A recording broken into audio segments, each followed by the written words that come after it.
Kapatid, do you ever wonder kung ano nga ba ang mas nauuna? Yun bang pagiging born again o yung pananampalataya kay Kristo? If you wanna know, stick around because in this week's episode, ang pag-uusapan natin, being born again or believing, which comes first?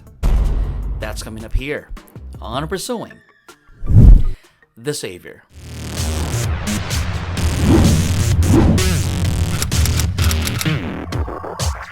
What is going on? My name is Archie and welcome to Pursuing the Savior.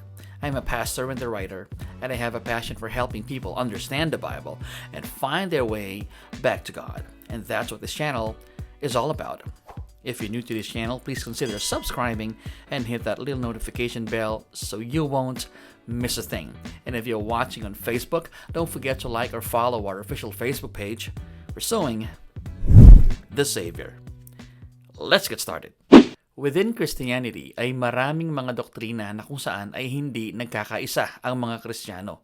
Kasama na dyan ang eschatology o yung doktrina ng mga huling araw, yung predestination, yung regeneration versus faith, among many. At sa ating video for this week ay tututukan natin yung pagiging divided ng mga Kristiyano pagdating sa ano ba ang mas nauuna, yung regeneration ba o yung faith o pananampalataya. The order of salvation. Sa mga theologians ng Christianity, yung Latin term na Ordo Salutis ay ginagamit para subukang bigyan ng paglilinaw yung logical order o yung pagkakasunod-sunod ng mga proseso at mga aksyon na may kinalaman sa kaligtasan ng isang individual. Merong dalawang pinaka-common na mga views pagdating dito. Una, yung mga Kristiyanong naniniwalang nauuna ang regeneration. At pangalawa, yung mga Kristiyanong mas nauuna ang faith. The case for regeneration precedes faith. Doon sa order of salvation ng unang grupo ay mas nauuna daw yung regeneration o yung pagiging born again bago yung pananampalataya. At marami silang ginagamit na mga passages sa Biblia para suportahan yung kanilang paniniwala. At ang pinaka-prominente sa mga bersong ito ay matatagpuan sa Ephesians chapter 2 verse 1 na nagsasabing, "And you were dead in the trespasses and sins." So this is the Apostle Paul writing. At ang sinasabi niya dito is that ang default ng isang tao ay spiritually dead. At dahil siya ay patay spiritually, ay wala siyang magagawa na kahit ano. Katulad na lang ng pagsisisi at yung kanyang pananampalataya kay Hesukristo. Kailangan mo nang magkaroon ng kilos ang Diyos na siya magbibigay ng espiritual na buhay doon sa taong yon para siya ay makarespond ng pananampalataya. So, ang view na ito ay naniniwala na ang mga tao ay by default makasalanan at therefore sila ay patay spiritually. At dahil dito ay nangangailangan ng bawat isa ng tinatawag na new birth o yung maipanganak na muli. Sinasabi ng grupong ito na hanggat ang Diyos ay hindi nagbibigay ng spiritual na buhay sa isang tao, ay una-una hindi niya maiintindihan yung gospel. At pangalawa, wala siyang magagawang kahit anong espiritual na bagay, lalong-lalo na yung pagsisisi at saka yung kanyang pananampalataya kay Hesukristo. Ibig sabihin, sa Diyos muna dapat mauuna yung proseso ng kaligtasan. Base sa paniniwalang ito, kapag kumilos na ang Diyos sa buhay ng isang tao, kapag binigyan niya na ito ng espiritual na buhay, ay doon pa lamang siya magkakaroon ng kapasidad na sumampalataya kay Kristo. Isa sa mga pinakatanyag na theologian na naniniwala sa view na ito ay si J.I. Packer. At ganito ang kanyang sinabi. Jesus' point throughout John chapter 3 verses 3 to 8 is that there is no exercise of faith in himself as the supernatural Savior, no repentance, and no true discipleship apart from this new birth. Regeneration is a transition from spiritual death to spiritual life And conscious, intentional, active faith in Christ is its immediate fruit, not its immediate cause. Base doon sa sinabi ni J.I. Packer, ay imposible para sa isang tao na sumampalataya kay Kristo dahil siya ay patay. Kung paano ang isang patay na tao ay walang nagagawa, hindi makapagsalita, hindi makagalaw, ay gayon din daw ang isang spiritually dead na tao ay wala ding magagawa, lalo na ang magsisi at ang sumampalataya kay Hesukristo. So, regeneration gives spiritual life to a person devoid of it. At dahil dito, ay kailangan munang magkaroon ng regeneration bago sumampalataya ang isang tao. The case for faith precedes regeneration. May mga Kristiyano din naman sa kabilang kampo na nagsasabing, mauuna muna ang pananampalataya bago yung pagiging born again. Ang mga Kristiyano sa kampong ito ay naniniwala na sovereign pa rin ang Diyos pagdating sa kaligtasan. However, ay binibigyan din nila yung responsibilidad ng isang individual na sumampalataya kay Kristo para siya ay mailigtas. And Christians from this camp quote many Bible verses, katulad na lamang ng Acts chapter 16 verse 31. And they said, "Believe in the Lord Jesus, and you will be saved, you and your household." So this is Paul and Silas na nagsasabing kailangang sumampalataya ng Philippian jailer para siya ay mailigtas. Obviously, ang kanilang pinapangaralan dito ay isang taong unregenerate. Siya ay isang unbeliever pa. Kaya sinasabihan siya ni Pablo at saka ni Silas na sumampalataya kay Kristo.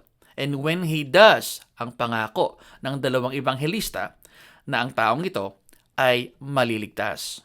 So, yung mga Kristiyano naman sa kampong ito ay nagtatanong na kung kailangan muna ng regeneration para makapagsampalataya ang isang individual, ibig sabihin daw ay pointless yung pananampalataya, nababaliwala yung free will ng isang tao at parang robot lang daw ang isang tao na sunod-sunuran doon sa mga sinasabi ng Diyos. Meron pa sa kanila ang nagsasabi na kung kailangan daw mauna muna yung regeneration, ay ibig sabihin daw, hindi na by faith ang salvation. At kung ang isang makasalanan daw, ay meron ng bagong buhay sa pamamagitan ng regeneration, para saan pa daw ang pananampalataya? Isa sa mga theologians na kumukwestiyon doon sa mga punto ng unang kampo ay si Dr. Charles Ryrie, na nagsabing, God regenerates, John 1:13, according to His will, James 1:18, through the Holy Spirit, John 3:5, when a person believes, John 1:12, the gospel as revealed in the Word, 1 Peter 1:23. Faith is confidence, to trust, to hold something as true, and salvation is always through faith, not because of faith.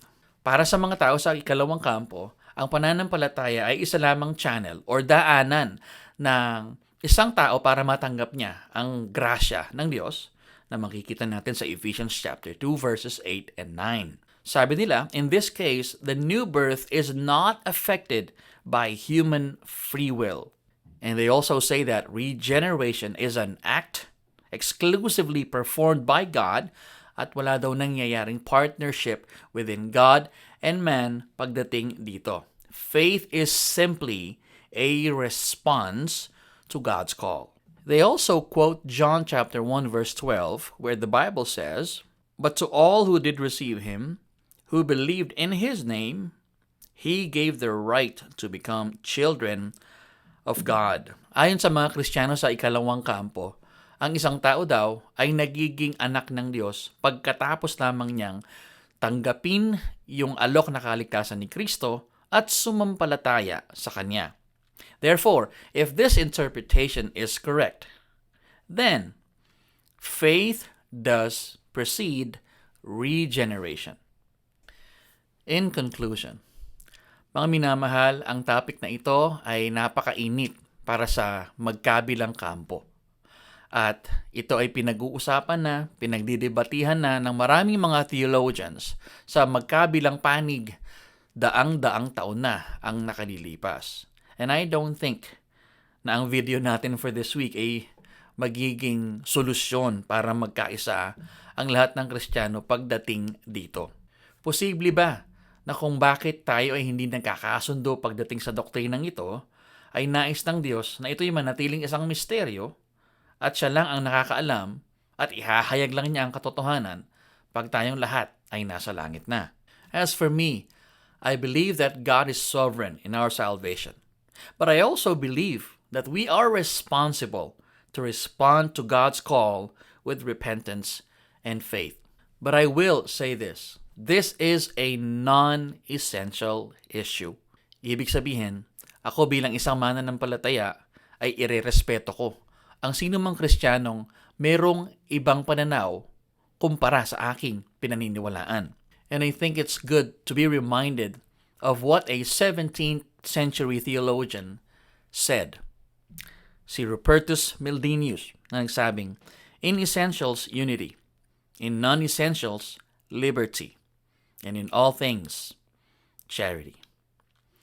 So, kapatid, kung ikaw man ay nasa unang kampo or sa ikalawang kampo, hindi tayo dapat mag-away-away.